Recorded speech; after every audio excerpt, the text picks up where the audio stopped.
Et maintenant, votre discours, nous allons le préparer. Ça va être ça notre objectif, c'est que à la fin de cette vidéo, votre discours de présentation orale de votre chef-d'œuvre sera prêt.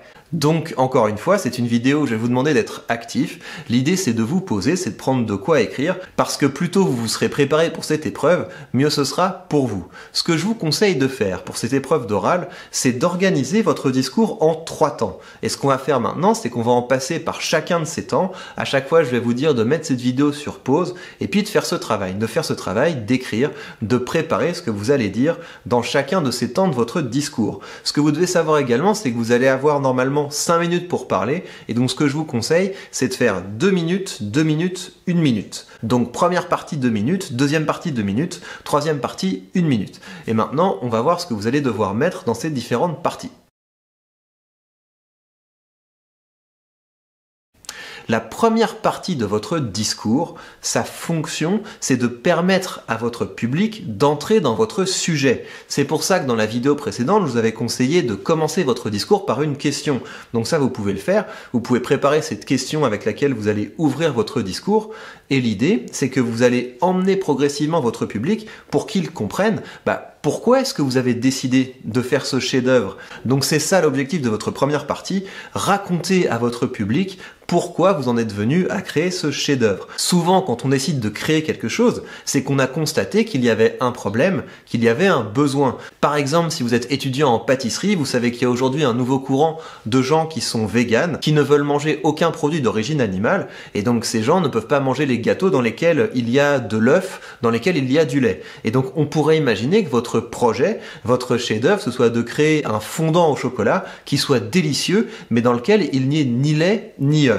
Et donc si c'est ça votre projet, vous allez commencer par ça. Vous allez dire, imaginez que vous ayez décidé de ne plus manger de produits d'origine animale, comment est-ce que vous faites quand vous voulez manger un bon gâteau? Et c'est en partant de ce problème qu'on a décidé de créer cette nouvelle recette, ce nouveau gâteau, cette nouvelle recette de gâteau au chocolat sans lait et sans œuf. Donc c'est ça le travail que je vais vous demander de faire maintenant. Mettez cette vidéo sur pause et racontez pourquoi vous avez considéré que c'était une bonne idée de créer ce projet. Quel était le problème que vous vouliez régler?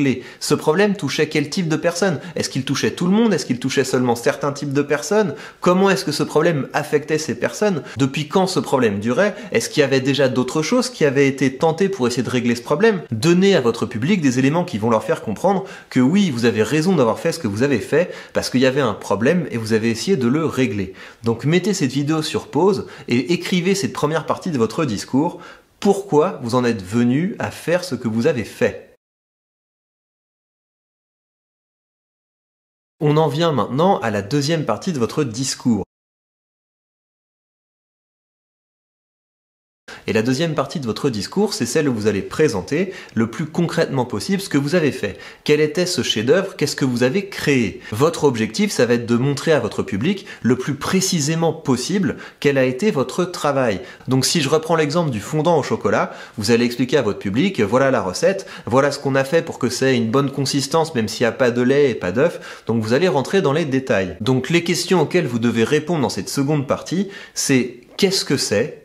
En quoi ça consiste? Comment ça marche? Qu'est-ce que ça apporte de nouveau? En quoi c'est efficace? Est-ce que ça permet de faire quelque chose mieux, plus rapidement, moins cher, de façon plus éthique que ce qui existe déjà? C'est également dans cette seconde partie que vous allez montrer à votre public le caractère interdisciplinaire de votre projet. Pour régler le problème, pour mettre en œuvre cette solution, on a dû solliciter 2 disciplines. Et voilà les apports de chacune des disciplines. Mettez donc maintenant cette vidéo sur pause et présentez cette deuxième partie de votre discours. Et puis finalement, dans un troisième temps de votre discours, ce que je vous conseille de faire, c'est de préparer la discussion. Là, ce que vous avez fait, c'est un projet. Peut-être que c'est déjà bien abouti, mais en tout cas, il y a d'autres choses qui pourraient être faites. Ou peut-être que vous avez rencontré des problèmes que vous n'avez pas encore résolus, et ça pourrait être une bonne idée de solliciter votre public. Parce que les gens qui seront dans votre jury, ils sont aussi là pour discuter avec vous, ils sont aussi là pour vous aider. Donc ça peut être une très bonne idée d'arriver à la fin de votre discours en disant, voilà, à ce stade, on a réglé ça, on a réussi à faire ça, mais il y a encore ça et ça, on n'a pas encore trouvé d'idée. Est-ce que vous avez une idée de ce qu'on pourrait faire? Ce dernier moment de votre discours, c'est aussi un moment où vous pouvez envisager la suite. Quelle va être l'étape suivante? Qu'est-ce qu'on pourrait faire maintenant pour aller plus loin, pour mettre en œuvre ce que vous avez proposé à plus grande échelle? Donc je vous propose maintenant de mettre cette vidéo sur pause et de préparer ce dernier temps de votre discours.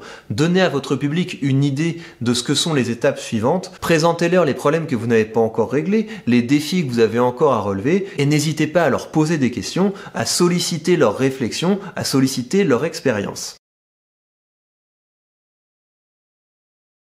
Bien, une fois que c'est fait, félicitations, vous avez un discours, vous êtes prêt à vous présenter pour l'oral de présentation de votre chef-d'œuvre. Enfin, vous êtes presque prêt, parce qu'il y a encore une chose sur laquelle je voudrais qu'on travaille ensemble, et on va le voir dans la dernière vidéo.